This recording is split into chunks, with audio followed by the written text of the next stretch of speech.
बेटो, अर्नव और आरुष के साथ शांति से जीवन बिता रही थी, लेकिन शांति के पति सोहन से उसकी कभी कभार थोड़ी अनबन हो जाती थी। एक दिन शांति रोज की तरह सुबह का खाना बना रही थी, तभी दरवाजे की घंटी बजी।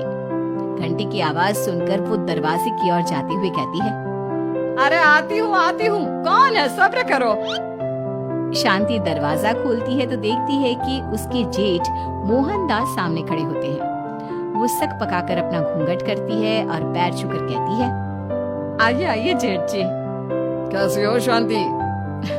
जी मैं तो बिल्कुल ठीक हूँ, सब आपकी मेहरबानी है भाई साहब। शांति और मोहनदास की बातें सुनकर शांति का पति सोहन और उसके दोनों बेटे बाहर आ जाते हैं। अरे भैया राम राम, कैसे हो आप? राम राम भाई। अरे शांति, ऐसे खड़ी खड़ी क्या देख रही हो? चाय कॉफी कुछ लेकर आओ, भैया आए हैं। शांति तेजी से रसोई की ओर आगे बढ़ती हुई कहती है, अरे मेरी माँ, गेट खोलने के चक्कर में मेरे तो चावल ही जल गए। वो दौड़ी दौड़ी रसोई में जाती है और देखती है कि सारे चावल जल गए हैं। वो दोबारा चावल बनाने में लग जाती है। इतने में सोहन आवाज लगाता है, अरे शांति, तुम्हारे चावल का रोना खत्म हो गया हो तो चाय ले आओ। जी लाती हूँ अभी। शांति जल्दी जल्दी चाय बनाती है और मोहनदास को चाय देती है। सब एक दूसरे की खैर खबर पूछते हुए चाय पीते हैं। चाय खत्म होती ही मोहनदास शांति की ओर देखते हुए मजाक में कहते हैं, शांति, अब तुम्हारी चाय में दम नहीं रहा, अब हमें चाय बनाने वाली बदलनी पड़ेगी।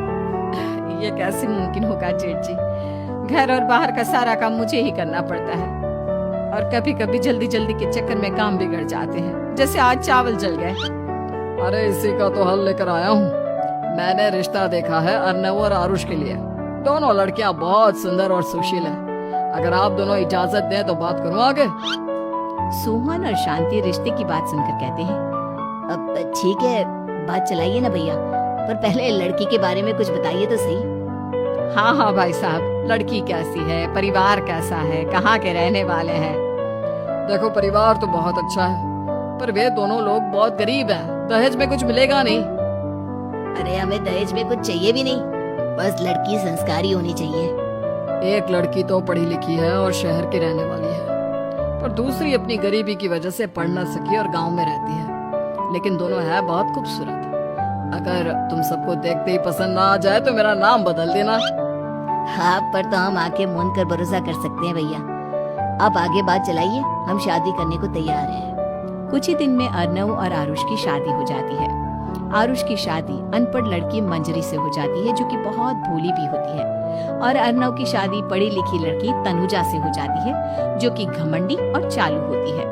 एक दिन मंजरी घर के काम कर रही थी कि अचानक शांति उसे आवाज लगाती है, बड़ी बहू, ओ बड़ी बहू, मंजरी जल्दी यहाँ आओ।